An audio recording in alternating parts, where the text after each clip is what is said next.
দ্বাদশ শ্রেণীর চতুর্থ সেমিস্টারের পরীক্ষা ফেব্রুয়ারি মাসে হবে এবং যে সিলেবাস রয়েছে এবং আমরা যে কার্যকর দিন পাচ্ছি তা অত্যন্ত কম, কারণ বেশিরভাগ শিক্ষক শিক্ষিকাদেরকে ভোটের স্পেশাল ইন্টেন্সিভ রিভিশনের কাজে বা এসআইআর এর কাজে নিয়ে নেওয়া হয়েছে।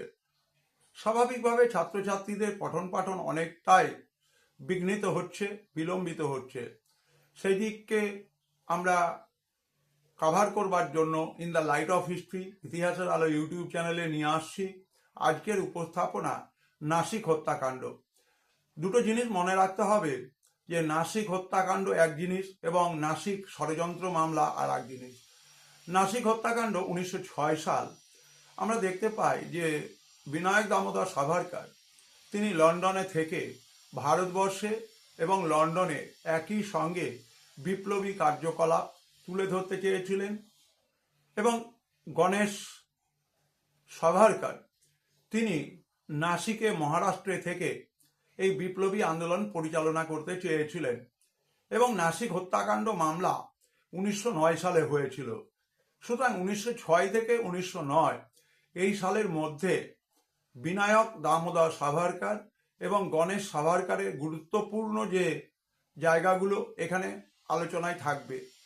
আমরা দেখতে পাই যে গণেশ সাভারকর তিনি মাতসিনির জীবনী ইতালি থেকে নিয়ে আসার ব্যবস্থা করেছিলেন এবং মারাঠি ভাষায় 20,000 কপি ছাপানোর ব্যবস্থা করেছিলেন অনুবাদের মধ্য দিয়ে এবং এই 20,000 কপি যারা যুব সম্প্রদায়ের ছিল তাদের কাছে পৌঁছে দেওয়ার ব্যবস্থা করেছিলেন।